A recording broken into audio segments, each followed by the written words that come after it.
Hey folks, I've been messing around with power in the shop lately, both hydraulic, three-phase, and single-phase conversion to three-phase for some motor stuff. And I decided, I was like, what am I doing with all this shit? It's like, I've got these Bridgeports, there's several machine tools in my shop here.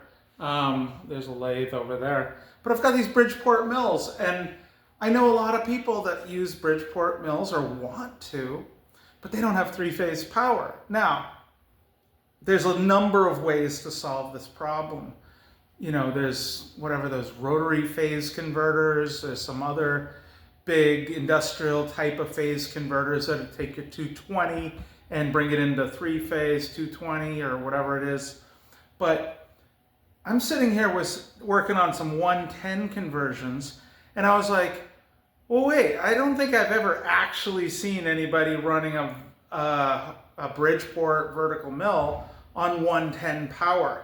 So I figured I'd do it. So here's our Bridgeport. I made sure it was the name brand, not the sharp in the other corner.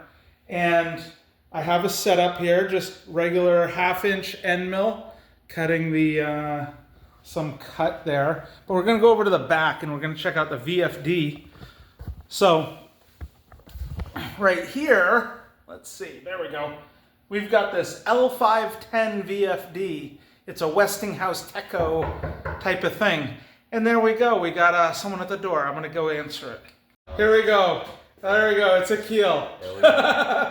Okay, so we're gonna continue and Akil's gonna watch me make the video. There we go, we wrap around and we're gonna go down here. So yeah, VFD right here, 110.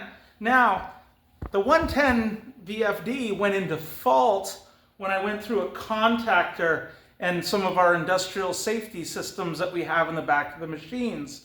So I had to bypass it, and I went straight into the power inlet for the motor itself to the VFD.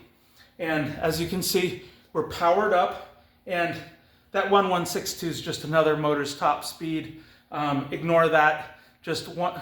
That is 60 hertz, okay? So we're gonna bring this other machine tool up to 60 hertz. And the trick here also, in addition to bypassing the contactor, is you need to slowly ramp this up. Now I might have it a little too slow. I haven't really done any crazy tuning, but it functions. So let's turn this on, and if you notice, we're gonna slowly ramp up here, and look at that. Our tool is spinning up. And to prove that it cuts under load, here, let's move our cutter in, right there, and put on our feed. Now, that's a pretty honking cut. I'd call it legit. That's 110. That's pretty cool. So if you have some old three-phase mill here and you buy one of those phase VFDs, you can run this on a 110 current.